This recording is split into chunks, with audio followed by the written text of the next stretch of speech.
ನಾವು ಈ ವಾಕ್ಯಗೋಸ್ಕರ ಒಂದು ಚಿಕ್ಕ ಪ್ರಾರ್ಥನೆ ಮಾಡ್ಕೊಳ್ಳೋಣ. ಪರಿಶುದ್ಧನಾಗಿರೋ ದೇವರೇ, ನಿನಗೆ ಸ್ತೋತ್ರಪ್ಪ ಸ್ವಾಮಿ. ನಿನ್ನ ಜೀವವುಳ್ಳ ದೇವರು ಸ್ವಾಮಿ. ನಿನ್ನ ಸನ್ನಿಧಾನದಕ್ಕೆ ನಾವು ಬಂದಿದ್ದೇವೆ ಸ್ವಾಮಿ.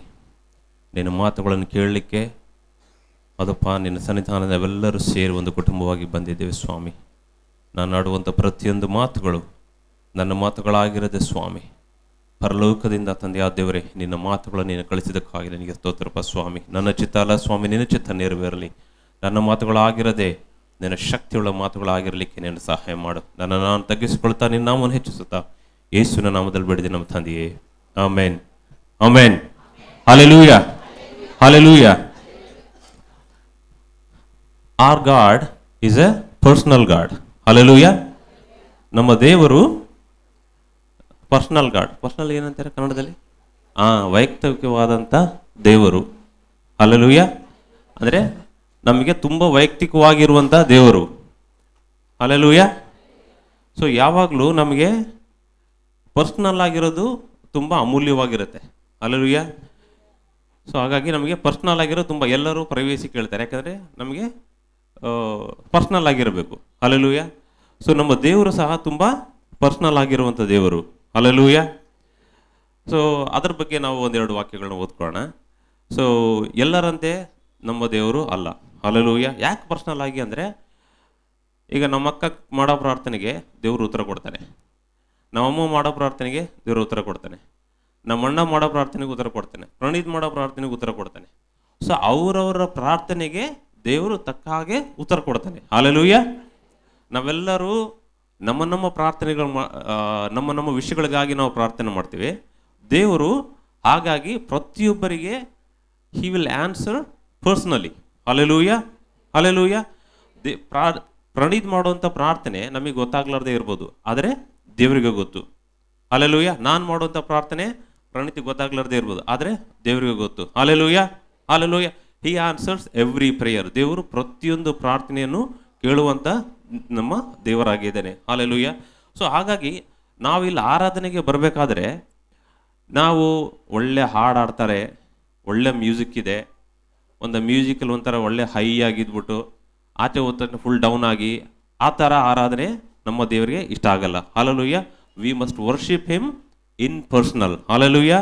ಹಿ will answer your prayers in person. ನಿಮಗೆ ವೈಯಕ್ತಿಕವಾಗಿ ಆತನು ನಿಮ್ಮ ಪ್ರಾರ್ಥನೆಗಳಿಗೆ ಉತ್ತರ ಕೊಡುವಾಗ ನಾವು ಸಹ ಆತನ ಆರಾಧಿಸಬೇಕಾದ್ರೆ ನಾವು ವೈಯಕ್ತಿಕವಾಗಿ ಆರಾಧನೆ ಮಾಡಬೇಕು. ಹಲ್ಲೆಲೂಯಾ. ನಾವು ಸಭೆಯಾಗಿ ಆರಾಧಿಸುವುದು ಒಂದು ರೀತಿ ಆದರೆ ಅದು ಸಹ ಒಳ್ಳೆಯದು, ಯಾಕೆ ನಾವು ಸಭೆಯಾಗಿ ಬರಬೇಕು, ಯಾಕೆ ನಾವು ಸಭೆಯಾಗಿ ನಾವು ಎತ್ತಲ್ಪಡ್ತೀವಿ. ಆದರೆ ನಾವು ವೈಯಕ್ತಿಕವಾಗಿ ದೇವರನ್ನು ಸಹ ನಾವು ಆರಾಧನೆ ಮಾಡಲೇಬೇಕು. Hallelujah. Because he is a god, he is a personal god. ಎಲ್ಲ ರೀತಿಯಾಗಿ ದೇವರಲ್ಲ. ನಾವು ನಮ್ಮ ಪೂರ್ವಿಕರ ವಿಷಯದಲ್ಲಿ ನೋಡ್ಬೇಕಾದ್ರೆ, ಅಂದರೆ ನಾವು ಇಸ್ರಾಯೇಲರನ್ನು ನೋಡ್ಬೇಕಾದ್ರೆ, ಇಸ್ರಾಯೇಲರಿಗೆ ಫಸ್ಟ್ ರಾಜ ಯಾರು? ಸೌಲ್. ಹಲ್ಲೆಲೂಯಾ. ಸೌಲ್ನ ಅಭಿಷೇಕ ಮಾಡಿದ್ದು ಸಮುವೇಲು. ಆದರೆ ಸೌಲ್ನ ರಾಜ ಆಗಿ ದೇವರ ಆಯ್ಕೆ ಮಾಡಲಿಲ್ಲ. ಸೌಲ್ಗೆ ದೇವರು ನೀನು ಹೋಗಿ ಇಸ್ರಾಯೇಲಿಗೆ ರಾಜ ಆಗಿರು ಅಂತ ದೇವ್ರು ಕಳಿಸಿಲ್ಲ. It was not God's decision. Hallelujah, hallelujah. ಆದರೆ ಇಸ್ರಾಯೇಲರು ಬೇಡ್ಕೊಂಡ್ರು, ನನಗೆ ರಾಜ ಬೇಕು, ನಮಗೆ ರಾಜನನ್ನು ಕೊಡಂತ ಇಸ್ರಾಯೇಲ್ ಬೇಡ್ಕೊಂಡ್ರು. ದೇವ್ರು ಯಾವತ್ತ ನಾನು ನಿಮ್ಗೆ ರಾಜನ ಕೊಡ್ತೀನಿ ಅಂತ ದೇವ್ರ ಪ್ಲಾನಲ್ಲಿ ಇಲ್ಲೇ ಇಲ್ಲ ರಾಜ ಆ್ಯಕ್ಚುಲಿ. ಹಲ್ಲೆಲೂಯಾ. ಪ್ರವಾದಿಗಳಿದ್ರು, ನ್ಯಾಯಾಧಿಪತಿಗಳಿದ್ರು, ಅದೆಲ್ಲ ಓಕೆ. ಬಟ್ ರಾಜ ಅನ್ನೋದನ್ನ ಇಸ್ರಾಯೇಲರು ಕೇಳ್ಕೊಂಡ್ರು. ಯಾಕೆ ಅಂದರೆ ನಾವು 1ನೇ ಸಮುವೇಲ 8ನೇ ಅಧ್ಯಾಯ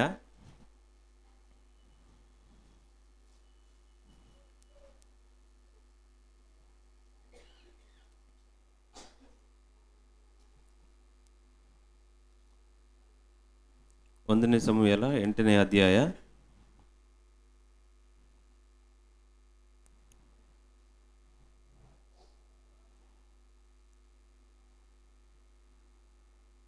8ನೇ ಅಧ್ಯಾಯ 5ನೇ ವಚನ ನಾನು ಓದ್ತೀನಿ ನೋಡಿ.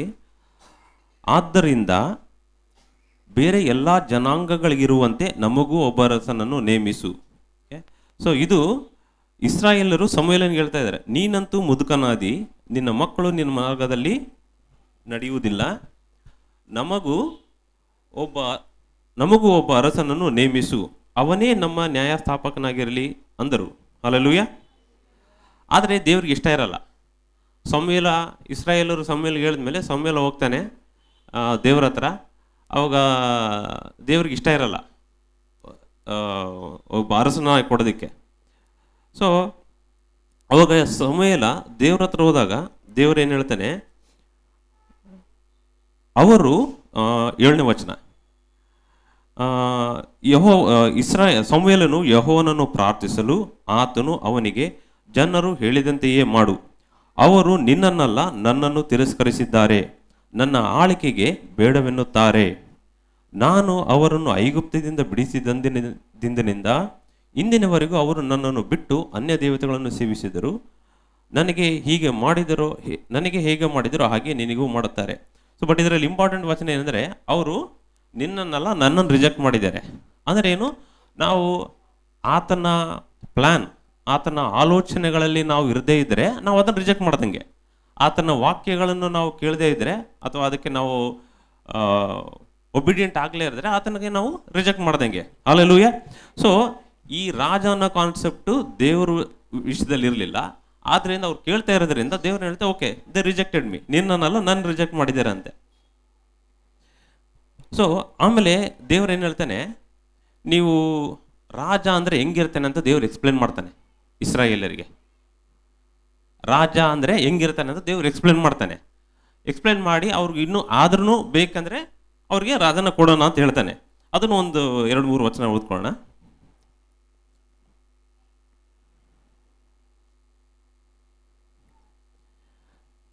ಸೊ ರಾಜ ಅಂದರೆ ಹೆಂಗಿರ್ತಾನೆ, ಅವ್ರು ನಿಮ್ಮ ಮೇಲೆ ಯಾವ ರೀತಿ ಇರ್ತೇನೆ ಅನ್ನೋದೊಂದು 2-3 ವಚನ ಇದೆ. ಓಕೆ, ಅದು ಓಕೆ 10ನೇ ವಚನದಿಂದ ನೋಡಿ. ಸಮುವೇಲನು ಅರಸನನ್ನು ಬೇಡಿಕೊಂಡ ಜನರಿಗೆ ಯೆಹೋವನ ಮಾತುಗಳನ್ನೆಲ್ಲ ತಿಳಿಸಿ ಅವರಿಗೆ, ಅರಸನ ಅಧಿಕಾರವೆಷ್ಟೆಂದು ಕೇಳಿರಿ. ಅಂದರೆ ಅರಸನ ಅಧಿಕಾರ ಹೇಗಿರುತ್ತೆ ಅಂತ ನೀವು ಕೇಳ್ರಿ ಅಂತ ಹೇಳ್ತಾ ಇದ್ದಾನೆ. ಅರಸನ ಅಧಿಕಾರವೆಷ್ಟೆಂದು ಕೇಳಿರಿ, ಅವನು ನಿಮ್ಮ ಮಕ್ಕಳನ್ನು ತೆಗೆದುಕೊಂಡು ತನ್ನ ಸಾರಥಿಗಳನ್ನಾಗಿಯೂ ರಾಹುತರನ್ನಾಗಿಯೂ ಮಾಡಿಕೊಳ್ಳುವನು. ಅಂದರೆ ರಾಜ ಬಂದರೆ ಹೇಗಿರುತ್ತೆ ಅಂತ ದೇವ್ರು ಎಕ್ಸ್ಪ್ಲೇನ್ ಮಾಡ್ತಿದ್ದಾನೆ. ನಿಮ್ಮ ಮಕ್ಕಳನ್ನ ಹೋಗ್ಬಿಟ್ಟು ನಿಮ್ಮ ಕೆಲಸಕ್ಕೆ ಇಟ್ಕೋತಾನೆ. ಅಂದರೆ ನಿಮ್ಮ ಗಾಡಿ ನಡ್ಸೋಕ್ಕೆ, ನಿಮ್ಮ ಕಾರ್ ನಡ್ಸೋಕ್ಕೆ ಅಥವಾ ರಥಗಳು ನಡ್ಸೋಕ್ಕೆ ಇಟ್ಕೋತಾನೆ ಅಂತ ದೇವ್ರು ಹೇಳ್ತಾ ಇದ್ದಾನೆ. ಇನ್ನು ಕೆಲವರು ಅವನ ಭೂಮಿಯನ್ನು ಉಳುವರು, ಪೈರನ್ನು ಕೊಯ್ಯುವರು, ಯುದ್ಧ ರಥ ಸಾಹಿತ್ಯ ಇವುಗಳನ್ನು ಮಾಡುವವರು ಆಗಬೇಕು. ಅಂದರೆ ಬೇಸಿಕ್ಲಿ ಅವ್ರಿಗೆ, ರಾಜನಿಗೆ ನೀವು ಕೆಲಸ ಮಾಡಬೇಕು. ಆದರೆ ಇವರು ಇಸ್ರಾಯೇಲರು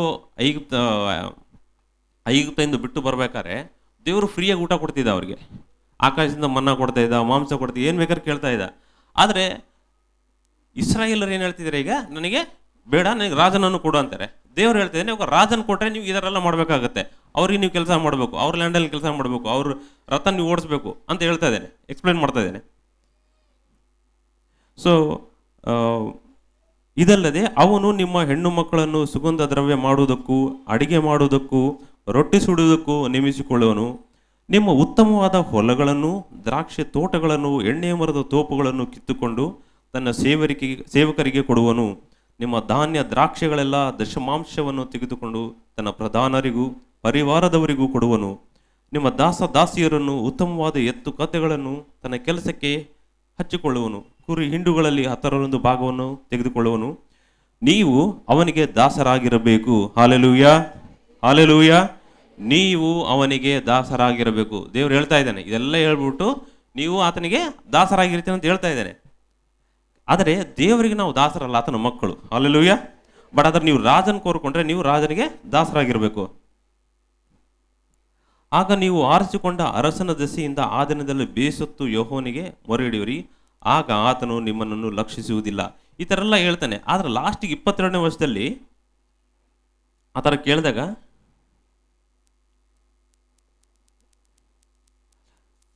ಹೀಗೆ ಸಮುವೇಲ 19ನೇ ವಚನ, ಹೀಗೆ ಸಮುವೇಲನು ಎಷ್ಟು ಹೇಳಿದರೂ ಜನರು ಕೇಳದೆ, ಅದೆಲ್ಲ ಇರಲಿ, ಅಂದರೆ ಅದಿರಲಿ, ನಮಗೆ ಅರಸನನ್ನು ಕೊಡು, ನಾವು ಇತರ ಜನಾಂಗಗಳಂತೆ ಆಗಬೇಕು. Hallelujah, hallelujah. ಅಲ್ಲಿ ಇನ್ನೊಂದು ವಾಕ್ಯ ಇದೆ, ನಾವು ಇತರ ಜನಾಂಗಗಳಂತೆ ಆಗಬೇಕು. ಇತರ ಜನಾಂಗಗಳಂತೆ ನಮಗೆ ರಾಜ್ಯವನ್ನು ಕೊಡು. ನಾವು ಇತರ ಜನಾಂಗಗಳಂತೆ ಇರ್ತೀವಿ, ನಾವು ಇನ್ನೊಬ್ಬರಿಗೆ ದಾಸರಾಗಿರ್ತೀವಿ, ನಾವು ಇನ್ನೊಬ್ಬರಿಗೆ ಕೆಲಸ ಮಾಡ್ತೀವಿ. ದೇವರು ನಮಗೆ ಡೈರೆಕ್ಟಾಗಿ ಆನ್ಸರ್ ಕೊಡೋದು ಬೇಡ. ನಾವು ರಾಜನ ಹತ್ರ ರಾಜನ ಹತ್ರ ಹೇಳ್ತೀವಿ, ರಾಜ ಏನು ಹೇಳಿದ್ರೆ ಅದೇ ಮಾಡ್ತೀವಿ, ರಾಜನ ಹತ್ರ ಇಸ್ಕೋತೀವಿ. ಹಲ್ಲೆಲೂಯಾ. ಸೊ ಸಾಮುವೇಲ್ ಇಷ್ಟೆಲ್ಲ ಹೇಳಿದ್ರು, ಇಸ್ರಾಯೇಲ್ ಜನರು ಏನು ಹೇಳ್ತಾರೆ, ನಮಗೆ ರಾಜನನ್ನು ಕೊಡು ಅಂತ. ಇದು ನಾರ್ಮಲ್ ಆಗಿ ಏನಾಗುತ್ತೆ ಅಂದರೆ, ಈಗ ಯೇಸು ಸ್ವಾಮಿ ಅಥವಾ ದೇವ್ರ ವಿಷಯದಲ್ಲಿ ಎವ್ರಿಥಿಂಗ್ ಈಸ್ ಸ್ಪಿರಿಚುವಲ್ ರಿಯಲ್, ಅಂದರೆ ಎಲ್ಲವೂ ಆತ್ಮಿಕವಾಗಿ ಸಂಬಂಧವಾಗಿರುವಂಥ ವಿಷಯಗಳು. ಹಲ್ಲೆಲೂಯಾ. ಯಾವ ನಮಗೆ ಕಣ್ಣಿಗೆ ಕಾಣೋದಿಲ್ಲ. ಹಲ್ಲೆಲೂಯಾ. ಸೊ ಆದ್ದರಿಂದ ಜನರು ಏನು ಮಾಡ್ತಾರೆ, ನಮಗೆ ಕಣ್ಣು ಕಾಣೋದನ್ನು ಕೊಡು, ನಮಗೆ ರಾಜನ ಕೊಡು. ಆದ್ದರಿಂದ ಈ ಲೋಕದಲ್ಲಿ ನೀವು ನೋಡ್ಬೇಕಾದ್ರೆ ಅವರಿಗೆ ದೇವರು ಇದ್ದಾನೆ ಅಂದರೆ ಅದು ಅವ್ರಿಗೆ ಏನಂದರೆ ಯಾವುದೋ ಒಂದು ರೂಪದಲ್ಲಿ ನೋಡ್ಕೋತಾರೆ, ಫಿಸಿಕಲ್ ರೂಪದಲ್ಲಿ ನೋಡ್ಕೋತಾರೆ. ಹಲ್ಲೆಲೂಯಾ. ಒಂದು ಗಿಡದ ರೂಪದಲ್ಲೋ, ಒಂದು ಅಥವಾ ಮರದ ರೂಪದಲ್ಲೋ, ಕಲ್ಲು ರೂಪದಲ್ಲಿ ಅವರಿಗೆ ಕಣ್ಣಿಗೆ ಕಾಣಬೇಕು. ಹಲ್ಲೆಲೂಯಾ. ಕಣ್ಣಿಗೆ ಕಾಣಬೇಕು. ಆ ರೀತಿಯಾಗಿ ಸೊ ದೇವ್ರ ವಾಕ್ಯ ದೇವ್ರು ಕ್ಲಿಯರಾಗಿ ಹೇಳಿದ್ರು, ದೇವ್ರು ಅವ್ರಿಗೆ ಎಷ್ಟೆಲ್ಲ ಆಶೀರ್ವಾದ ಮಾಡಿದ್ರು, ಆದರೆ ಅವರು ನಂಬಲ್ಲ. ಹಲ್ಲೆಲೂಯಾ. ಅವ್ರಿಗೇನಂದರೆ ಅವ್ರಿಗೆ ಜನರಿಗೆ ಫಿಸಿಕಲ್ ಆಗಬೇಕು. ಇದು ಈಗಿಂದ ಬಂದಿರೋದಲ್ಲ, ಇಸ್ರಾಯೇಲರ ಕಾಲದಿಂದನೇ ಬಂದಿರೋದು. ಅವ್ರಿಗೆ ದೇವರು ಅಷ್ಟೆಲ್ಲ ಆಶೀರ್ವಾದ ಮಾಡಿದ್ರು, ನಮಗೆ ಒಬ್ಬ ಡೈರೆಕ್ಟಾಗಿ ಮಾತಾಡಲಿಕ್ಕೆ ಒಂದು ಫಿಸಿಕಲ್ ಒಬ್ಬ ಪರ್ಸನ್ ಬೇಕು, ಫಿಸಿಕಲ್ ಆಬ್ಜೆಕ್ಟ್ ಬೇಕು. ಹಲ್ಲೆಲೂಯಾ. ಸೊ ಹಾಗಾಗಿ ಈ ಇಸ್ರಾಯೇಲರ ವಿಷಯದಲ್ಲಿ ದೇವರು ತುಂಬ ಬೇಜಾರು ಮಾಡ್ಕೊಳ್ತಾನೆ ಈ ವಿಷಯದಲ್ಲಿ. ಸೊ ಫಾಸ್ಟ್ ಫಾರ್ವರ್ಡ್, ಈಗ ಇಷ್ಟೆಲ್ಲ ಇದು ನಾನು ಒಂದು ಎಕ್ಸಾಂಪಲ್ ಕೊಟ್ಟೆ ಇಸ್ರಾಯೇಲ್ ವಿಷಯದಲ್ಲಿ. ಆದರೆ ನಾವು ಯೋಹಾನ 16ನೇ ವಚನಕ್ಕೆ ಬಂದರೆ, 16ನೇ ಅಧ್ಯಾಯ, ಯೋಹಾನ ಬರೆದ ಪತ್ರಿಕೆ 16ನೇ ಅಧ್ಯಾಯ,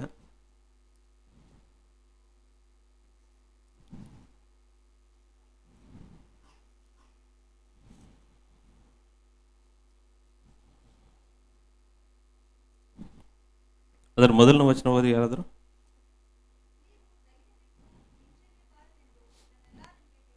ಓಕೆ, ನೀವು ಧೈರ್ಯಗೆಟ್ಟು ಹಿಂಜರಿದು ಇದನ್ನೆಲ್ಲ ನಿಮಗೆ ಹೇಳಿದ್ದೇನೆ. ಸೊ ಇಂಗ್ಲೀಷಲ್ಲಿ ಯಾರು ಓದ್ತೀರಾ?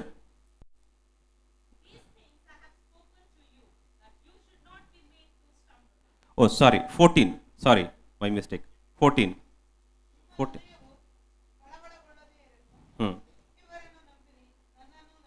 ಹಲ್ಲೆಲೂಯಾ.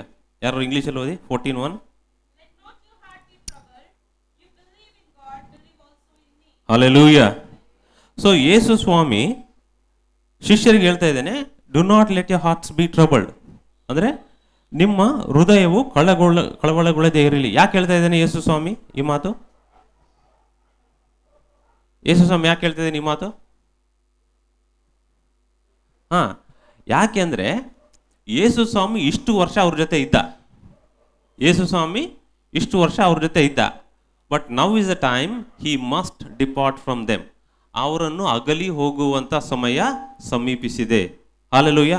ಅದರಿಂದ ದೇವರು ಏನು ಹೇಳ್ತಾ ಇದ್ದೇನೆ, ನಾನಿಲ್ಲ ಅಂದರೆ ಇವ್ರು ಯಾವ ರೀತಿಯಾಗಿರ್ತಾರೆ ಅನ್ನೋದು ಒಂದು.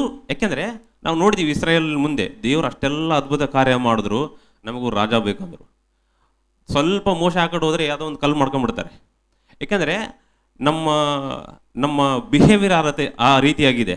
ಸೊ ದೇವರು ಯೇಸು ಸ್ವಾಮಿ ಕೂಡ ಈಗ ನಾನು ಹೋಗ್ತಾ ಇದ್ದೀನಿ, ನಾನು ಇಲ್ಲಾಂದರೆ ಇವ್ರು ಯಾವ ರೀತಿಯಾಗಿರ್ತಾರೆ ಅನ್ನುವಂಥ ದೇವರು ಆ ವಿಷಯದಲ್ಲಿ ತುಂಬ ಕಳವಳಗೊಂಡು ಕೇಳ್ತಾ ಇದ್ದೇನೆ, ನೀವು ನಿಮ್ಮ ಹೃದಯವು ಕಳವಳಗೊಳ್ಳದೇ ಇರಲಿ, ದೇವರನ್ನು ನಂಬಿರಿ, ನನ್ನನ್ನು ನಂಬಿರಿ. ಹಲ್ಲೆಲೂಯಾ. ಹಲ್ಲೆಲೂಯಾ. ಸೊ ಈಗ ಯೇಸು ಸ್ವಾಮಿ ಇಲ್ಲ ಅಂದರೆ ಇವ್ರು ಹೇಗಿರ್ತಾರೆ? ಯಾಕಂದರೆ ಈಗ ಫಿಸಿಕಲಾಗಿ ನೋಡ್ತಾ ಇದ್ದಾರೆ ಯೇಸು ಸ್ವಾಮಿನ, ಆತ ಮಾಡೋಂಥ ಅದ್ಭುತ ಕಾರ್ಯ ನೋಡ್ತಾ ಇದ್ದಾನೆ, ಎಲ್ಲ ನೋಡ್ತಾ ಇದ್ದಾರೆ. ಆದರೆ ಯೇಸು ಸ್ವಾಮಿ ಹೋದ್ಮೇಲೆ ಇವ್ರು ಹೆಂಗಿರ್ತಾರೆ ಅನ್ನೋದು ದೇವರಿಗೆ ಒಂದು ಡೌಟು. ಆದ್ದರಿಂದ ದೇವರು ಏನು ಹೇಳ್ತಾ ಇದ್ದಾನೆ, ನಿಮ್ಮ ಹೃದಯವು ಕಳವಳಗೊಳ್ಳದೇ ಇರಲಿ, ದೇವರನ್ನು ನಂಬಿರಿ, ನನ್ನನ್ನು ನಂಬಿರಿ. ಅವ್ರು ನಂಬ್ತಾ ಇದ್ದಾರೆ, ಆದರೂ ದೇವ್ರು ಹೇಳ್ತಾ ಇದ್ದಾನೆ, ನೀವು ನನ್ನನ್ನು ನಂಬಿರಿ, ದೇವರನ್ನು ನಂಬಿರಿ.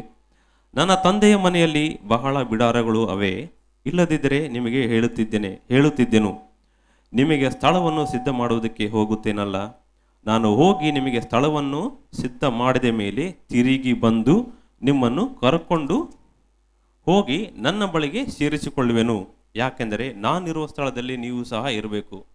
ಈ ರೀತಿಯಾಗಿ ಹೇಳಿದ್ಮೇಲೆ ತೋಮ ಏನು ಹೇಳ್ತಾನೆ, ಸ್ವಾಮಿ ನೀನು ಎಲ್ಲಿಗೆ ಹೋಗುತ್ತೀಯೋ ನಮಗೆ ತಿಳಿಯೋದು, ಮಾರ್ಗವು ಹೇಗೆ ತಿಳಿತದು ಎಂದು ಯೇಸುವಿಗೆ ಕೇಳಿದ. ಆದರೆ ಅದಕ್ಕಿಂತ ಮುಂಚೆಲ್ಲಿ ದೇವರು ಯೇಸು ಏನು ಹೇಳ್ತಾನೆ ಶಿಷ್ಯರಿಗೆ, ನಾನು ಎಲ್ಲಿ ಹೋಗ್ತೇನೆ ಅಲ್ಲಿ ನೀವು ಇರ್ತೀರಿ, ಆದರೆ ನೀವು ಬರೋ ಅವಶ್ಯಕತೆ ಇಲ್ಲ, ನಾನೇ ಬರ್ತೀನಿ, ನಾನೇ ಬಂದು ನಿಮ್ಮನ್ನ ಕರ್ಕೊಂಡು ಹೋಗ್ತೀನಿ, ನಾನೇ ಬಂದು ನಿಮ್ಮನ್ನ ಕರ್ಕೊಂಡು ಹೋಗ್ತೀನಿ. ಈಗ ಸಾಕ್ಷಿಗೆ ನಾನು ಸ್ಕೂಲಿಗೆ ಬಿಟ್ಟು ಬರ್ತೀನಿ ಅನ್ಕೊಳ್ಳಿ, ನಾನು ನೀನು ಇಲ್ಲೇ ರಾಮ, ನಾನು ಆಫೀಸಿಂದ ಬರ್ತೀನಿ, ಬಂದು ನಿನ್ನ ಸ್ಕೂಲಿಗೆ ಕರ್ಕೊಂಡೋಗ್ಬಿಟ್ಟು ಬರ್ತೀನಿ ಅಂತ ಹೇಳಿದ್ರೆ, ಪಾಪ ಸ್ಕೂಲಿಗೆ ದಾರಿ ಹೆಂಗೆ ಅಂತ ಕೇಳಲ್ಲ. ಯಾಕೆ ನಾನು ಹೇಳಿದ್ದೀನಿ, ನಾನು ಬಂದು ಕರ್ಕೊಂಡು ಹೋಗ್ತೀನಿ ನಿನ್ನ ಸ್ಕೂಲಿಗೆ ಅಂದರೆ ಅವಳು ಸುಮ್ಮನೆ ಇರ್ತಾಳೆ, ಬಂದು ಆ ಕಾರಲ್ಲಿ ಕೂತ್ಕೋತಾಳೆ, ನಾನು ಬಿಟ್ಟು ಬರ್ತೀನಿ ಅಷ್ಟೇ. She will not ask any question ideally, right? But ಇಲ್ಲಿ ಯೇಸು ಸ್ವಾಮಿ ಹೇಳ್ತಿದ್ದೇನೆ, ನಾನು ಬರ್ತೀನಿ, ನಾನು ನಿಮ್ಮನ್ನ ಕರ್ಕೊಂಡು ಹೋಗ್ತೀನಿ, ಕರ್ಕೊಂಡೋಗಿ ನಾನು ಎಲ್ಲಿರ್ತೀನೋ ಅಲ್ಲಿ ನೀವು ಇರ್ತೀರಿ ಅಂದರೆ ಅಲ್ಲಿ ತೋಮ ಏನು ಹೇಳ್ತಾನೆ, ನಮಗೆ ದಾರಿ ಗೊತ್ತಿಲ್ಲಲ್ಲ ಅಂತ ಕೇಳ್ತಾನೆ. ಆ್ಯಕ್ಚುಲಿ ಆ ಕೇಳೋ ಕ್ವಶನ್ ಅವಶ್ಯಕತೆ ಇಲ್ಲ. ಯಾಕೆಂದರೆ ಯೇಸು ಸ್ವಾಮಿ ಹೇಳ್ತಾನೆ, ನಾನು ಕರ್ಕೊಂಡು ಹೋಗ್ತೀನಿ, ನಾನೇ ಬರ್ತೀನಿ ಖುದ್ದಾಗಿ, ನಾನು ಎಲ್ಲಿರ್ತೀನೋ ನೀವು ಅಲ್ಲೇ ಇರ್ತೀರಿ. ಹೀ ಈಸ್ ಗಿವಿಂಗ್ ಎನಫ್ ಕಾನ್ಫರ್ಮೇಷನ್, ಅಂದರೆ ಏನೇನು ಕಾನ್ಫಿಡೆನ್ಸ್ ಕೊಡಬೇಕೋ ಶಿಷ್ಯರಿಗೆ ಅದೆಲ್ಲ ಕೊಡ್ತಾ ಇದ್ದಾನೆ. ನಮ್ಮ ತಂದೆಯ ಮನೇಲಿ ತುಂಬ ಮನೆಗಳಿದೆ, ನಾನೀಗ ಹೋಗ್ತೀನಿ, ಹೋದ್ರೆ ಮಾತ್ರ ಅಲ್ಲೇ ಇರಲ್ಲ, ಬರ್ತೀನಿ, ನಾನೇ ಬರ್ತೀನಿ, ನಾನೇ ನಿಮ್ಮನ್ನು ಕರ್ಕೊಂಡು ಹೋಗ್ತೀನಿ, ನೀವು ಎಲ್ಲಿರ್ತೀರೋ ನಾನು ಎಲ್ಲಿರ್ತೀನೋ ನೀವು ಅಲ್ಲೇ ಇರ್ತೀರಾ ಅಂತ ಹೇಳ್ತಿದ್ದೇನೆ. ಆದರೆ ತೋಮ ಹೇಳ್ತಾನೆ, ದಾರಿ ನಮಗೆ ಗೊತ್ತಿಲ್ಲಲ್ಲ ಅಂತ ಕೇಳ್ತಾನೆ. Hallelujah, hallelujah. Ideally there was no reason. ಈಗ ಎರಡನೇ ಕ್ವಶನ್ ಫಿಲಿಪ್ಪ ಕೇಳ್ತಾನೆ, ಕೇಳಿ. ನಾನೇ ಮಾರ್ಗವು ಸತ್ಯವು, ಹಂಗಂದ ತಕ್ಷಣ ತೋಮ ಹಂಗಂದ ತಕ್ಷಣ ದೇವ್ರು ಹೇಳ್ತಾನೆ, ನಾನೇ ಮಾರ್ಗವು ಸತ್ಯವು ಜೀವವೂ ಆಗಿದ್ದೇನೆ, ನನ್ನ ಮೂಲಕವಾಗಿ ಹೊರತು ಯಾರೂ ತಂದೆಯ ಬಳಿಗೆ ಬರುವುದಿಲ್ಲ. ನೀವು ನನ್ನನ್ನು ಅರಿತಿದ್ದರೆ ನನ್ನ ತಂದೆಯನ್ನು ಅರಿಯುತ್ತಿದ್ದೀರಿ, ಈಗಿನಿಂದ ಆತನನ್ನು ಅರಿತುಕೊಂಡಿದ್ದೀರಿ, ಆತನನ್ನು ನೋಡಿದ್ದೀರಲ್ಲ ಎಂದು ಹೇಳಿದನು. ಫಿಲಿಪ್ಪನು, ಸ್ವಾಮಿ ನಮಗೆ ತಂದೆಯನ್ನು ತೋರಿಸು, ನಮಗೆ ಅಷ್ಟೇ ಸಾಕು. Hallelujah, hallelujah. ಫಿಲಿಪ್ಪ 8ನೇ ವಾಕ್ಯದಲ್ಲಿ ಈ ಕ್ವಶನ್ ಕೇಳ್ತಾನೆ, ಸ್ವಾಮಿ ನನಗೆ ತಂದೆಯನ್ನು ತೋರಿಸ್ರಿ ಅಂತ. ಆದರೆ ಯೇಸು ಸ್ವಾಮಿ 7ನೇ ವಚನ ಹೇಳ್ತಾನೆ, ನೀವು ನನ್ನನ್ನು ಅರಿತಿದ್ದರೆ ನನ್ನ ತಂದೆಯನ್ನು ಅರಿಯುತ್ತಿದ್ದೀರಿ. ಹಲ್ಲೆಲೂಯಾ. ಆ್ಯಕ್ಚುಲಿ ಆ ವಚನ ಹೇಳಿದ್ಮೇಲೆ ಈ ಕ್ವಶನ್ ಕೇಳೋ ಅವಶ್ಯಕತೆ ಇಲ್ಲ. 7ನೇ ವಚನದಲ್ಲೇ ಏನು ಹೇಳಿದ್ದಾನೆ, ನೀವು ನನ್ನನ್ನು ಅರಿತಿದ್ರೆ ತಂದೆಯನ್ನು ಅರಿತಿದ್ದೀರಿ. ಸೊ ಹಾಗಾಗಿ ಆ ವಿಷಯ ಹೇಳಿದ್ಮೇಲೆ ಮತ್ತೆ ಫಿಲಿಪ್ಪ ಕ್ವಶನ್ ಕೇಳೋಂಥ ಅವಶ್ಯಕತೆ ಇರಲಿಲ್ಲ. ಸೊ ಇವೆಲ್ಲ ಇಶ್ಯೂಗಳು ನನ್ನ ಪ್ರಕಾರ ಯೇಸು ಸ್ವಾಮಿಗೆ ಒಂಥರ ಡೌಟ್ ಇತ್ತೇನೋ, ನಾನು ಹೋದ್ಮೇಲೆ ಹೆಂಗಿರ್ತಾರೆ ಇವರು ಡಿಸೈಬಲ್ಸ್, ಇವರೆಲ್ಲ ಹೆಂಗಿರ್ತಾರೆ, ಅವರೆಲ್ಲ ಚದುರು ಹೋಗ್ಬಿಡ್ತಾರೇನೋ. ಸೊ ಆದ್ದರಿಂದ ದೇವರು ಇವೆಲ್ಲವೂ ನನ್ನ ಪ್ರಕಾರ ಇದೆಲ್ಲ ನನ್ನ ಅನಿಸಿಕೆ. ಸೊ ಇದೆಲ್ಲ ದೇವರು ಇದನ್ನೆಲ್ಲ ಡಾಕ್ಯುಮೆಂಟ್ ಮಾಡಿದ್ದೇನೆ. ಅಂದರೆ ಕ್ವಶನ್ ಕೇಳಿರೋದು, ತೋಮ ಕ್ವಶನ್ ಕೇಳಿರೋದು, ಫಿಲಿಪ್ಪ ಕ್ವಶನ್ ಕೇಳಿರೋದು, ಇದೆಲ್ಲ.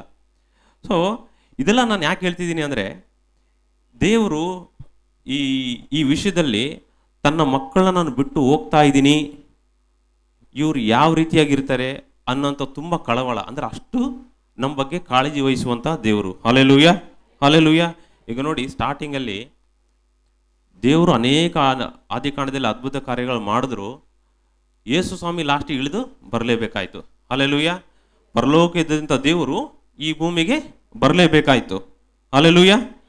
ಈ ಭೂಮಿಗೆ ಬಂದು ಅವ್ರ ಜೊತೆಯಲ್ಲಿ ಇದ್ಮೇಲೆ ಮತ್ತೆ ತಾನು ತಿರುಗಿ ಹೋಗಬೇಕು. ತಾನು ತಿರುಗಿ ಹೋಗ್ಬೇಕಾರೆ, so he is trying to create a plan. ಈ ವಚನದಲ್ಲಿ, ಈ ಅಧ್ಯಾಯದಲ್ಲಿ ದೇವರೊಂದು ಪ್ಲ್ಯಾನ್ ಮಾಡ್ತಾ ಇದ್ದಾನೆ. ನಾನು ಬಿಟ್ಟು ಹೋಗ್ಬೇಕಾದ್ರೆ ಕೆಲವೊಂದು ವಿಷಯಗಳು ಇವ್ರಿಗೆ ಹೇಳಬೇಕು, ಇವ್ರನ್ನ ಧೈರ್ಯಪಡಿಸ್ಬೇಕು. ನಾನು ಇಲ್ಲ ಅಂದ್ರೂ ಇವರು ಮತ್ತೆ ಹಳೆ ರೀತಿಯಾಗಿ ಯಾವುದನ್ನೋ ಕಲ್ಲನ್ನು ಅದನ್ನು ಇದನ್ನು ಮಾಡ್ಕೊಳ್ಳಾರ್ದಂಗೆ ಅವ್ರಿಗೆ ತುಂಬ ಧೈರ್ಯವನ್ನು ಕೊಟ್ಟು ನಾನು ಹೋಗ್ಬೇಕು ಅಂತ ಈ ಅಧ್ಯಾಯದಲ್ಲಿ ತುಂಬ ಹೇಳ್ತಾ ಇದ್ದಾನೆ. ಸೊ ಅದೇ ರೀತಿಗೆ ನಾವು ಮುಂದೆ ನೋಡ್ಬೇಕಾದ್ರೆ, ಈಗ ನಾನು ಹೋದ್ಮೇಲೆ ಇವ್ರ ಜೊತೆ ಯಾರು ಇರಬೇಕು? ಹಲ್ಲೆಲೂಯಾ. ನಾನು ಹೋದ್ಮೇಲೆ ಯಾರು ಇರಬೇಕು? ಫಸ್ಟು ಪರಲೋಕದಲ್ಲಿ ಇದ್ದ ದೇವರು, ಆಮೇಲೆ ಈ ಭೂಲೋಕಕ್ಕೆ ಬಂದ. ಮುಂದಿನ ವಿಷಯದಲ್ಲಿ ತೋರಿಸ್ತೀನಿ ನಿಮಗೆ.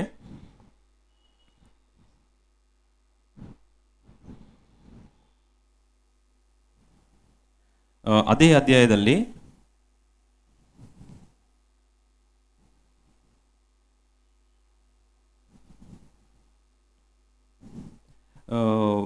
ಯೋಹಾನ 14 ಚಾಪ್ಟರ್ 14, ಓಕೆ, ಚಾಪ್ಟರ್ 14 ವರ್ಸ್ 15 ನಾನು ಓದ್ತೀನಿ ಕೇಳಿ. ನೀವು ನನ್ನನ್ನು ಪ್ರೀತಿಸುವುದಾದರೆ ನನ್ನ ಆಜ್ಞೆಗಳನ್ನು ಕೈಕೊಂಡು ನಡೆಯುವಿರಿ, ಆಗ ನಾನು ತಂದೆಯನ್ನು ಕೇಳಿಕೊಳ್ಳುವೆನು, ಆತನು ನಿಮಗೆ ಬೇರೊಬ್ಬ ಸಹಾಯಕನನ್ನು ಸದಾಕಾಲ ನಿಮ್ಮ ಸಂಗಡ ಇರುವುದಕ್ಕೆ ಕೊಡುವನು. ಆ ಸಹಾಯಕನು ಯಾರೆಂದರೆ ಸತ್ಯದ ಆತ್ಮನೇ. Hallelujah, hallelujah, hallelujah. ಆ ಆತ್ಮನು ಯಾರು?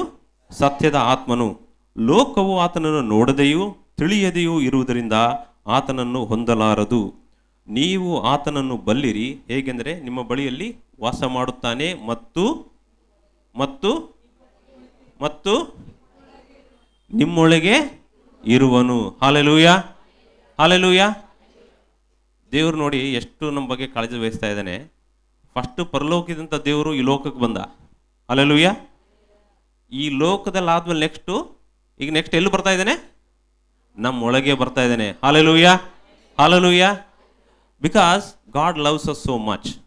ಹಲ್ಲೆಲೂಯಾ. ದೇವರು ನಮ್ಮನ್ನು ಎಷ್ಟೋ ಪ್ರೀತಿಸುವಂಥ ದೇವರು. ಇದೆಲ್ಲ ಯಾಕೆ ಬರ್ತಾ ಇದೆ ಅಂದರೆ, ನಾನು ಹೇಳಿದ್ದು ಇಸ್ರಾಯೇಲರ ವಿಷಯ ಯಾಕೆ ಹೇಳಿದೆ ನಾನು ಅಂದರೆ, ಕೆಲವು ಕ್ಷಣಕ್ಕೆ ದೇವರು ಇಂದ ಅವರು ದೂರ ಹೋದರೆ ಅವರು ಲೋಕದ ಕಡೆ ನೋಡೋದು. ಯಾಕೆಂದರೆ ನಾನು ಲೋಕ ಇದ್ದಂಗೆ ಇರಬೇಕು, ಅವ್ರಿಗಿದ್ದಂಗೆ ನಂಗೆ ರಾಜ ಕೊಡು, ಅವರು ಇದ್ದಂಗೆ ನಾನು ಇರ್ತೀನಿ ಅಂದರೆ ಲೋಕದ ಕಡೆ ಅಷ್ಟು ಬೇಗ ನಾವು ವಾಲಿ ಹೋಗ್ಬಿಡ್ತೀವಿ. ಅವ್ರ ಕಡೆ we are more incline towards world because we are living in this world. So ಆದ್ದರಿಂದ ಅದನ್ನೆಲ್ಲ ಗಮನ ಇಟ್ಕೊಂಡು ದೇವ್ರು ಇದೆಲ್ಲ ಬರ್ದಿದ್ದಾನೆ ಅಂತ ನನ್ನ ಅನಿಸಿಕೆ. ಹಲ್ಲೆಲೂಯಾ.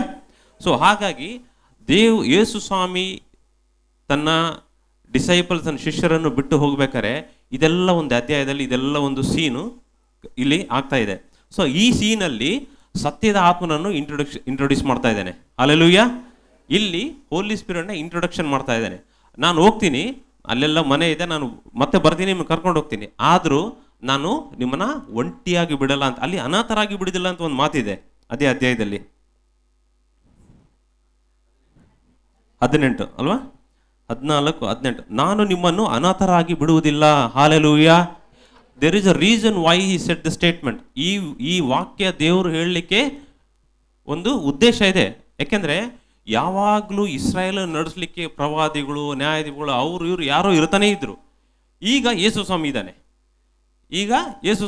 ಆದರೆ ಯೇಸು ಸ್ವಾಮಿ ಹೋಗುವಂಥ ಕಾಲ ಬಂತು. ಸೊ ಯೇಸು ಸ್ವಾಮಿ ಏನಿದೆ, ನಾನು ಹೋದ್ಮೇಲೆ ಇವರು ಅನಾಥರಾಗ್ಬಿಡ್ತಾರೇನೋ ಅಂತ. Hallelujah, hallelujah. ಆದ್ರಿಂದ ದೇವರು ಏನು ಹೇಳ್ತಾ ಇದ್ದಾನೆ, ನಿಮ್ಮನ್ನು ಅನಾಥರಾಗಿ ನಾನು ಬಿಡುವುದಿಲ್ಲ, ನಾನು ಸತ್ಯದ ಆತ್ಮನನ್ನು ನಿಮಗೆ ಕೊಡ್ತಾನೆ. Hallelujah. This is all God's plan. ಇದು ದೇವರ ಒಂದು ಅದ್ಭುತವಾದಂಥ ಒಂದು ಆಲೋಚನೆ. Hallelujah. It's God's design, right. ಈ ಟ್ರಿನಿಟಿ ಅನ್ನೋದು ಸಹ ಒಂದು God's design. It's very important. ಇದು ತುಂಬ ಒಂದು ಅರ್ಥ ಮಾಡ್ಕೊಳ್ಳಿಕ್ಕೆ it's a very wonderful thing. ಅದು ತುಂಬ ಒಂದು ಅದ್ಭುತವಾದಂಥ ವಿಷಯ.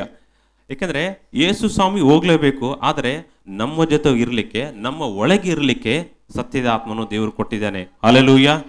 ದೇವರನ್ನು ನಂಬುವಂಥ ಪ್ರತಿಯೊಬ್ಬರಿಗೆ ನಾವು ಈ ಲೋಕದಲ್ಲಿ ನಮ್ಮ ದೇವರ ಆತ್ಮನು ನಮ್ಮ ಒಳಗೆ ಇದ್ದಾನೆ. ಹಲ್ಲೆಲೂಯಾ. ನಾವು ಅಲ್ಲಿ ಇಲ್ಲಿ ಹುಡ್ಕೊಳ್ಳೋ ಅವಶ್ಯಕತೆ ಇಲ್ಲ. ಸತ್ಯ ಆತ್ಮನು ನಮ್ಮೊಳಗೆ ಇದ್ದಾನೆ. ನಾವು ಪಾಪ ಮಾಡ್ಬೇಕಾದ್ರೆ ನಮಗೇನಾದರೂ ಆ ಮನಸ್ಸಾಕ್ಷಿ ಅಂತ ನಾವೇನು ಹೇಳ್ತೀವಿ, ನಮ್ಗೆ ಯಾರು ಗದರಿಸಿದ್ರೆ ಅದು ನಾವು ಪಶ್ಚಾತ್ತಾಪ ಪಟ್ಟರೆ ಪರಿಶುದ್ಧ ಆತ್ಮ ನಿಮ್ಮೊಳಗೆ ಇದ್ದಾನೆ ಅಂತ ಅರ್ಥ. ಹಲ್ಲೆಲೂಯಾ. ನೀವು ಒಂದು ಸುಳ್ಳು ಹೇಳಿದಾಗ, ಅಯ್ಯೋ ನಾನು ಸುಳ್ಳು ಹೇಳಿದೆ ಅಂತ ನಿಮ್ಗೆ ಅನಿಸಿ ನೀವು ಅದನ್ನು ರಿಗ್ರೆಟ್ ಆಗಿ ನೀವು ರಿಪೆಂಟ್ ಆದರೆ ನಿಮ್ಮಲ್ಲಿ ಪರಿಶುದ್ಧಾತ್ಮ ಇದ್ದಾನೆ ಅಂತಲೇ ಅರ್ಥ. ಪರಿಶುದ್ಧಾತ್ಮ ಇಲ್ಲ ಅಂದರೆ ನೀವು ಪಾಪ ಮಾಡಿದ್ರು ನಿಮ್ಗೆ ಏನು ಫೀಲಿಂಗೇ ಇರಲ್ಲ. ನೀವು ಅವ್ರಿಗಾರು ಬೈದರು ಹೊಡೆದ್ರು ನಿಮಗೆ ಫೀಲಿಂಗೇ ಇರಲ್ಲ. ಆದರೆ ಒಬ್ಬ ದೇವರ ಮಕ್ಕಳಾಗಿ ನೀವು ಯಾವುದೇ ಒಂದು ದೇವರಿಗೆ ವಿರುದ್ಧವಾದಂಥ ಕಾರ್ಯಗಳು ಮಾಡಿದಾಗ ಇಮಿಡಿಯೇಟ್ ಆಗಿ ಪರಿಶುದ್ಧಾತ್ಮ ನಿಮಗೆ ಹೇಳ್ತಾನೆ, ಅಯ್ಯೋ ನೀನು ಆ ಥರ ಮಾಡಬಾರ್ದಾಗಿತ್ತು ಅಂತ. Hallelujah, hallelujah. ಸೊ ಆಗ ಏಕೆಂದರೆ ದೇವ್ರ ವಾಕ್ಯ ಹೇಳ್ತದೆ, ಪರಿಶುದ್ಧಾತ್ಮ ನಿಮ್ಮ ಒಳಗೆ ಇಟ್ಟಿದ್ದೀನಿ, ಈಗ ಆಚೆ ಇಲ್ಲ, ಎಲ್ಲೋ ಅಲ್ಲಿ ಇಲ್ಲಿ ಇಲ್ಲ, ಆದರೆ ನಿಮ್ಮ ಒಳಗೆ ಇದ್ದಾನೆ. ಹಲ್ಲೆಲೂಯಾ. ಸೊ ನಾನು ಮುಂಚೆ ಹೇಳಿದಾಗೆ, why is God personal? Because he cares for us. ನಿಮ್ಮನ್ನು ತುಂಬವಾಗಿ ಆತನು ಕಾಳಜಿ ವಹಿಸುವಂಥ ದೇವರು. ಹಲ್ಲೆಲೂಯಾ. ಆತನ ಕಣ್ಣಿಗೆ ಕಾಣಲಾರದೇ ಇದ್ದರೆ ಮಾತ್ರಕ್ಕೆ ಆತನು ದೇವರಲ್ಲ ಅನ್ನೋವಾಗಿಲ್ಲ. ನಾವು ಯಾವುದನ್ನು ಹೋಗ್ಬಿಟ್ಟು ಮನುಷ್ಯರು ನಂಬಿ ಮನುಷ್ಯರ ಹತ್ರ ಹೋಗಿ ಮಾಡುವಂಥ ಅವಶ್ಯಕತೆ ಇಲ್ಲ. Hallelujah, hallelujah. ನಾನು ಇನ್ನು ಒಂದು ವಾಕ್ಯ ಹೇಳಿ ಮುಗಿಸ್ತೀನಿ. ಅದು ಮತ್ತಾಯನು ಬರೆದ ಪತ್ರಿಕೆ 3ನೇ ಅಧ್ಯಾಯ 16ನೇ ವಚನ.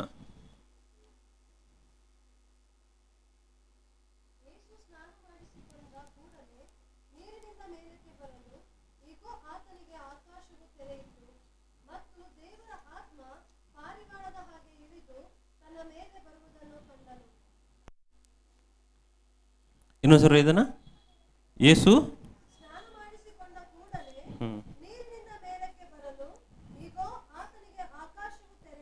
ಆತನಿಗೆ ಯಾರಿಗೆ ತೆಗಿತಂತ ಆಕಾಶ? ಆತನಿಗೆ ಆಕಾಶ ತೆರೀತು. ಇಂಗ್ಲಿಷಲ್ಲಿ ಓದಿ, ಲೌಡರ್.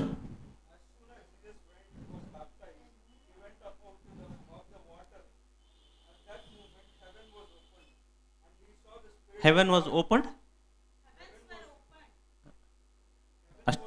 ಅಷ್ಟೇನೇ ಇರೋದು. When he had been baptized, Jesus came up immediately from the water, and behold, heavens were opened unto him. There is a difference. ಆತನಿಗೆ ಆಕಾಶವು ತೆರೆಯಿತು, ಆಕಾಶವು ತೆರೆಯಿತು. ಹಲ್ಲೆಲೂಯಾ. ಈಗ ನಾನು ಬೆಂಗಳೂರಲ್ಲಿ ಇರ್ತೀನಿ. ಈಗ ಅಲ್ಲಿ ಮಳೆ ಬಂತು ಅಂತ ಮಾತ್ರಕ್ಕೆ ಲೋಕಕ್ಕೆಲ್ಲ ಮಳೆ ಬಂತು ಅಂತ ಅಲ್ಲ. Hallelujah, hallelujah. ಆದರೆ ಇಲ್ಲಿ ವಾಕ್ಯ ಏನು ಹೇಳ್ತದೆ? ಆತನಿಗೆ ಆಕಾಶವು ತೆರೆಯಲ್ಪಡಿತು. Hallelujah, hallelujah. ಅಂದರೆ it's a personal connection. Hallelujah. ಅಂದರೆ ಆತನಿಗೆ ಆಕಾಶವು ತೆರೆಯಲ್ಪಡಿತು. ಬೇರೆಯವರಿಗೆ ಆ ಎಕ್ಸ್ಪೀರಿಯನ್ಸ್ ಇಲ್ಲದೆ ಇರಬಹುದು. ಆದರೆ ಇಲ್ಲಿ ದೇವ್ರ ವಾಕ್ಯ ಹೇಳ್ತದೆ ಆಕಾಶ ತೆರೆಯಿತು. ಯೇಸು ಸ್ವಾಮಿ ದೀಕ್ಷಾ ಸ್ನಾನ ತಗೊಂಡ ತಕ್ಷಣ ಆಕಾಶ ತೆರೆಯಿತು ಅಂತ ಬರೆದಿಲ್ಲ. ಆದರೆ ಆತನಿಗೆ ಆಕಾಶವು ತೆರೆಯಲ್ಪಡಿತು ಅಂದರೆ ಆತನಿಗೋಸ್ಕರ ಆದಂಥ ಕಾರ್ಯ. Hallelujah, hallelujah. ಅದು ಆತನಿಗೋಸ್ಕರ ಆದಂಥ ಕಾರ್ಯ. ಆತನಿಂದ ಅದಕ್ಕೋಸ್ಕರ ಆ ವರ್ಡಲ್ಲಿ ಬರೆದಿದೆ, ಆತನಿಗೆ ಆಕಾಶವು ತೆರೆಯಲ್ಪಡಿತು. The heavens were opened unto him. It was done specifically for him, personally for him. It's a personal event. It's a personal work. ಯೇಸು ಸ್ವಾಮಿಗೋಸ್ಕರ ನಡೆದಂಥ ಕಾರ್ಯ. ಹಲ್ಲೆಲೂಯಾ. ಯಾಕಂದರೆ ಇದು ನಾನು ಮುಂಚೆ ಹೇಳಿದಾಗೆ God is a personal God. ನೀವು ಪ್ರಾರ್ಥನೆ ಮಾಡಿದಾಗ ಅಥವಾ ದೇವರೊತ್ತಿಗೆ ನೀವು ಸಂಬಂಧ ಇಟ್ಕೊಂಡಾಗ you will feel it, you must experience it. ದೇವರನ್ನು ನಾವು ಈ ಥರ ಸಾಮೂಹಿಕವಾಗಿ ಆತನ ಸನ್ನಿಧಾನ ಅನುಭವಿಸೋದಕ್ಕಿಂತಲೂ we must experience him in person. ನಮ್ಮ ಪರ್ಸನಲ್ ಆಗಿ ನಾವು ಅದನ್ನು ನಾವು ಅನುಭವಿಸಬೇಕು. Hallelujah, hallelujah.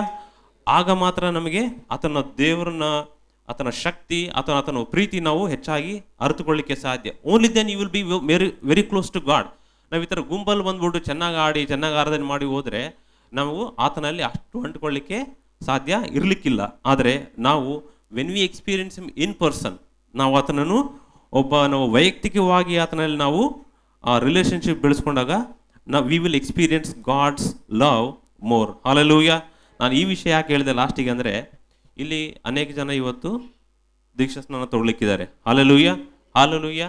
My request is pray to God that he will reveal himself. ನಿಮಗೆ ಆತನು ವೈಯಕ್ತಿಕವಾಗಿ ಆತನು ನಿಮಗೆ ಕಾಣಿಸ್ಕೊಳ್ಬೇಕು. Hallelujah, hallelujah. ನೀವು ಕೇಳ್ರಿ ದೇವ್ರನ್ನ. ದೇವರೇ ಯಾವತ್ತು ಯೇಸು ಸ್ವಾಮಿಗೆ ದೀಕ್ಷಾ ಸ್ನಾನ ಕೊಟ್ಟಾಗ ಆತನಿಗೆ ಆಕಾಶವು ತೆರೆಯಲ್ಪಡ್ತು. ಬೇರೆಯವರಿಗೆ ಕಾಣ್ತೋ ಇಲ್ಲ ಗೊತ್ತಿಲ್ಲ, ಆದರೆ ಆತನಿಗಾಗಿ ಆಕಾಶ ತೆರೆಯಲ್ಪಡ್ತು. ಸೊ ದೀಕ್ಷಾ ಸ್ನಾನ ತಗೊಳ್ಳೋರು ಸಹ ask him for a personal experience. Hallelujah, hallelujah. It is very important. Not ನಾವು ಇನ್ನು ಮುಂದೇನು ನಮ್ಮ ದಿವಸಗಳಲ್ಲಿ ಸಹ ಕ್ರೈಸ್ತಿಯ ಜೀವನ ಇದು ದೇವರಿಗೂ ನಮಗೆ it's a personal relationship. Hallelujah. It doesn't matter ತಂದೆ, ಗಂಡ, ಹೆಂಡತಿ, ಮಕ್ಕಳು ಇದೆಲ್ಲ ಬೇರೆ, ಆದರೆ ಕ್ರಿಸ್ತನೊಟ್ಟಿಗೆ ನಮಗೆ ಪರ್ಸನಲ್ ರಿಲೇಷನ್ಶಿಪ್ ಇರಲೇಬೇಕು. ಹಲ್ಲೆಲೂಯಾ. ಸೊ ಇವತ್ತು ದೀಕ್ಷಾ ಸ್ನಾನ ತಗೊಳ್ಳುವಂಥವ್ರಿಗೂ ಸಹ ನಾನು ಎನ್ಕರೇಜ್ ಮಾಡೋದು ಏನು ಅಂದರೆ, so ask him for a personal experience. Hallelujah, hallelujah. So ಇಷ್ಟು ಹೇಳಿ ನನ್ನ ಮಾತುಗಳು ನಾನು ಮುಗಿಸ್ತೇನೆ. ಸೊ ಒಂದು ಚಿಕ್ಕದಾಗಿ ಪ್ರಾರ್ಥನೆ ಮಾಡ್ಕೊಳ್ಳೋಣ. ಮುಖ್ಯವಾಗಿ ಇವತ್ತು ಬ್ಯಾಪ್ಟಿಸಮ್ ದೀಕ್ಷಾ ಸ್ನಾನ ತೆಗೆದುಕೊಳ್ಳುವಂಥ ಎಲ್ಲರೂ ಸಹ ನಾನೊಂದು ಚಿಕ್ಕ ಪ್ರಾರ್ಥನೆ ಮಾಡ್ತೇನೆ. ನಾವೆಲ್ಲರ ಕಣ್ಣುಗಳನ್ನು ಮುಚ್ಕೊಳ್ಳೋಣ. Our God is a personal God. ನಮ್ಮ ದೇವರು ಆತನು ವೈಯಕ್ತಿಕವಾಗಿ ನಮ್ಮೊಟ್ಟಿಗೆ ಮಾತನಾಡುವಂಥ ದೇವರು. ಆ ಅನುಭವ ನಮ್ಮಲ್ಲಿ ಒಬ್ಬ ಕ್ರಿಸ್ತರಾಗಿ ನಮ್ಮಲ್ಲಿ ಆ ಅನುಭವ ತುಂಬ ತುಂಬ ತುಂಬ ತುಂಬ ಮುಖ್ಯ. Hallelujah. It's extremely important that we worship him in person. He is a personal saviour, he is a personal god. ಆತನು ನಮ್ಮ ಸ್ವಂತ ರಕ್ಷಕನು. ಹಲ್ಲೆಲೂಯಾ. ನಮ್ಮ ವೈಯಕ್ತಿಕವಾಗಿ ಆತನೊಟ್ಟಿಗೆ ನಾವು ಸಂಬಂಧ ಬೆಳೆಸಿಕೊಳ್ಳೋದು ಅದು ತುಂಬನೇ ಪ್ರಾಮುಖ್ಯವಾದಂಥ ವಿಷಯ. ಹಲ್ಲೆಲೂಯಾ. ಯೇಸುವೇ, ನಿನಗೆ ಸ್ತೋತ್ರವನ್ನು ಸಲ್ಲಿಸ್ತಾ ಇದ್ದೇನೆ ಸ್ವಾಮಿ. ನಮ್ಮೊಟ್ಟಿಗೆ ನೀನು ಯಾವಾಗಲೂ ಇರುವಂಥ ದೇವರಾಗಿದೆ. ನಿನಗೆ ಸ್ತೋತ್ರಪ್ಪ ಸ್ವಾಮಿ. ನಮ್ಮನ್ನು ಎಷ್ಟೋ ಹೆಚ್ಚಾಗಿ ನೀನು ಕಾಳಜಿ ವಹಿಸುವಂಥ ದೇವರಾಗಿದೆ. ಅದಕ್ಕಾಗಿ ನನಗೆ ಸ್ತೋತ್ರವನ್ನು ಸಲ್ಲಿಸ್ತಾ ಇದ್ದೇನೆ ಸ್ವಾಮಿ. ನಿನ್ನ ವಾಕ್ಯದಲ್ಲಿ ನಾವು ನೋಡ್ಕೊಳ್ತಾ ಇದ್ದೇವೆ ಸ್ವಾಮಿ. ನೀನು ಶಿಷ್ಯರಿಂದ ಅಗಲಿ ಹೋಗುವಂಥ ಸಮಯ ಬಂದಾಗ ಹೌದಪ್ಪ, ನೀನು ಅವರನ್ನು ಧೈರ್ಯಪಡಿಸಿದಂಥ ವಿಧಾನ, ಅವರೊಟ್ಟಿಗೆ ನೀನು ಮಾತನಾಡಿದಂಥ ವಿಧಾನ ಸ್ವಾಮಿ, ನೀನು ಸತ್ಯದ ಆತ್ಮನ ಬಗ್ಗೆ ಅವರಿಗೆ ತಿಳಿಸಿಕೊಟ್ಟಂಥ ವಿಧಾನ ಸ್ವಾಮಿ, ಅದೆಲ್ಲವಾಗಿ ನಾವು ನಿನಗೆ ಸ್ತೋತ್ರವನ್ನು ಸಲ್ಲಿಸ್ತಾ ಇದ್ದೇವೆ ಸ್ವಾಮಿ. ನಿನಗೆ ಸ್ತೋತ್ರ ರಾಜ್ಯ. ನಮ್ಮೊಳಗೆ ಪರಿಶುದ್ಧ ಆತ್ಮ ನೀನು ಕೊಟ್ಟಿದ್ದಿ, ಅದಕ್ಕಾಗಿ ನನಗೆ ಸ್ತೋತ್ರಪ್ಪ ಸ್ವಾಮಿ. ತಂದೆಯಾದ ದೇವರೇ, ಈ ದಿನ ಅನೇಕ ಜನರು ನಿನ್ನ ವಾಕ್ಯಕ್ಕೆ ವಿಧೇಯರಾಗಿ, ನಿನ್ನ ಆಜ್ಞೆಗೆ ವಿಧೇಯರಾಗಿ ಸ್ವಾಮಿ, ಅವರು ದೀಕ್ಷಾ ಸ್ನಾನ ತೆಗೆದುಕೊಳ್ಳದಿರುವಾಗ ಸ್ವಾಮಿ, ಹೌದಪ್ಪ, ಅವರೊಟ್ಟಿಗೆ ನೀನು ಮಾತನಾಡು ಸ್ವಾಮಿ. It shouldn't be a religious thing. ಇದು ಒಂದು ಕೇವಲ ಒಂದು ರಿಲಿಜಿಯಸ್ ಥಿಂಗ್ ಆಗಿರದೆ, ಓ ಎಲ್ಲರೂ ಮಾಡ್ತಾ ಇದ್ದಾರಲ್ಲ ನಾನು ತಗೋಬೇಕು ಅನ್ನುವಂಥ ರೀತಿಯಾಗಿರದೆ ಸ್ವಾಮಿ. It's a personal commitment. ಯೇಸುವೆ, ನಿನ್ನೊಟ್ಟಿಗೆ ಅವರು ಒಂದು ವೈಯಕ್ತಿಕವಾದಂಥ ಒಂದು ಸಂಬಂಧವನ್ನು ಏರ್ಪಾಟು ಮಾಡಿಕೊಳ್ಳಿಕ್ಕೆ ನೀನು ಸಹಾಯ ಮಾಡಬೇಕಾಗಿ ನಾನು ಬೇಡಿಕೊಳ್ತಾ ಇದ್ದೇನೆ. ಹೇಗೆ ಯೇಸು ಸ್ವಾಮಿ ಆ ದಿನ ದೀಕ್ಷಾಸ್ನಾನ ತೆಗೆದುಕೊಳ್ಳುವಾಗ ಆತನಿಗೋಸ್ಕರ ಆಕಾಶವು ತೆರೆಯಲ್ಪಡುತ್ತೆ ನೀನು ವಾಕ್ಯ ಹೇಳ್ತದಲ್ಲಪ್ಪ ಸ್ವಾಮಿ, ಆ ರೀತಿಯಾಗಿ ಯೇಸುವೆ ಈ ದಿನ ದೀಕ್ಷಾಸ್ನಾನ ತೆಗೆದುಕೊಳ್ಳುವಂತೆ ನಿನ್ನ ಮಕ್ಕಳಿಗೆ ನೀನು ಬಯಲುಪಡಿಸಿಕೊ ಸ್ವಾಮಿ. ಹೌದಪ್ಪ, ನೀನೊಂದು ಪರ್ಸನಲ್ ರಿಲೇಷನ್ಶಿಪ್ಪನ್ನು ಹೌದಪ್ಪ ನೀನು ಬೆಳೆಸಿಕೊಂಡಿದ್ದಕ್ಕಾಗಿ ನನಗೆ ಸ್ತೋತ್ರ. ಅವರೊಟ್ಟಿಗೆ ನೀನು ವೈಯಕ್ತಿಕವಾಗಿ ನೀನು ಮಾತನಾಡಿದ್ದಕ್ಕಾಗಿ ನನಗೆ ಸ್ತೋತ್ರ. ಹೌದಪ್ಪ, ನೀನು ಜೀವಿಸುವ ದೇವರು, ನೀನು ಮಾತನಾಡುವಂಥ ದೇವರು ಸ್ವಾಮಿ. ಎಲ್ಲರ ಹಾಗೆ ಅಲ್ಲ ತಂದೆಯ ದೇವರೇ, ನೀನು ಈ ದಿನ ನಿನ್ನೆ ಇವತ್ತು ಎಂದೆಂದಿಗೂ ಏಕ ರೀತಿಯಾಗಿರುವಂಥ ದೇವರು ಸ್ವಾಮಿ. ಅದಕ್ಕಾಗಿ ನಿನಗೆ ಸ್ತೋತ್ರಗಳನ್ನು ಸಲ್ಲಿಸ್ತಾ ಇದ್ದೇನೆ ಸ್ವಾಮಿ. ಹೌದಪ್ಪ, ದೀಕ್ಷಾ ಸ್ನಾನ ತೆಗೆದುಕೊಳ್ಳುವಂಥ ಎಲ್ಲ ಮಕ್ಕಳನ್ನ ಕಪ್ಪಿಸ್ಕೊಡ್ತಾ ಇದ್ದೇನೆ. ಆ ಕಮಿಟ್ಮೆಂಟ್ ತಂದೆಯ ದೇವರೇ, ನಿನ್ನಲ್ಲಿಯೇ ಅಂಟಿಕೊಂಡು ಜೀವಿಸುವಂಥ ಅದಂದ್ಯಾದವರೇ, ಆ ಕಮಿಟ್ಮೆಂಟಲ್ಲಿ ತಂದೆಯಾದವರೇ, ನಿನ್ನ ಪರ್ಸನಲ್ ರಿಲೇಷನ್ಶಿಪ್ ಇಂದ ಅವರದ್ದು ಎವ್ರಿ ಡೇ ಹೌದಪ್ಪ ಯು ಸ್ಟ್ರೆಂಥೆನ್ ದೆಮ್ ಓ ಗಾಡ್. ಪ್ರತಿದಿನ ನಿನ್ನ ಸಂಬಂಧದಲ್ಲಿ ಅವರನ್ನು ಬಲಪಡಿಸಬೇಕಾಗಿ ಬೇಡ್ಕೊಳ್ತಾ ಇದ್ದೇನೆ. ನಿನ್ನ ಪರಿಶುದ್ಧಾತ್ಮನ ಅಭಿಷೇಕ ಅವರ ಮೇಲೆ ಇಳಿದು ಬರಬೇಕಾಗಿ ನಾನು ಬೇಡ್ಕೊಳ್ತಾ ಇದ್ದೇನೆ ಸ್ವಾಮಿ. ಸಭೆಯಾಗಿ ನಾವೆಲ್ಲರೂ ದೀಕ್ಷಾಸ್ನಾನ ತೆಗೆದುಕೊಳ್ಳುವಂಥ ಪ್ರತಿಯೊಬ್ಬೊಬ್ಬರನ್ನು ಯೇಸುವೇ ನಿನ್ನ ನಾಮದಲ್ಲಿ ಅವರನ್ನು ಆಶೀರ್ವದಿಸ್ತಾ ಇದ್ದೇವೆ ತಂದೆಯಾದೇವರೇ. ಹಾಲೆಲೂಯ. ಪರಲೋಕದಲ್ಲಿ ಎಷ್ಟೋ ಸಂತೋಷ ಉಂಟಾಗುತ್ತೆ ಎಂದು ನಾವು ನಂಬುತ್ತಾ ಇದ್ದೇವೆ. ಅದಕ್ಕಾಗಿ ನಿನಗೆ ಸ್ತೋತ್ರಪ್ಪ ತಂದೆಯಾದವರೇ. ಇಲ್ಲಿವರೆಗೆ ನಮ್ಮೊಟ್ಟಿಗೆ ನೀನು ಮಾತನಾಡೋದಕ್ಕಾಗಿ ನಿನಗೆ ಸ್ತೋತ್ರಪ್ಪ ತಂದೆಯಾದವರೇ. ನಮ್ಮನ್ನು ನಾವು ತಗ್ಗಿಸಿಕೊಳ್ತಾ ನಿನ್ನ ನಾಮವನ್ನು ಹೆಚ್ಚಿಸುತ್ತಾ ಯೇಸುವಿನ ನಾಮದಲ್ಲಿ ನಾವು ಬೇಡಿದೆ ನಮ್ಮ ತಂದೆಯೇ, ಆಮೆನ್.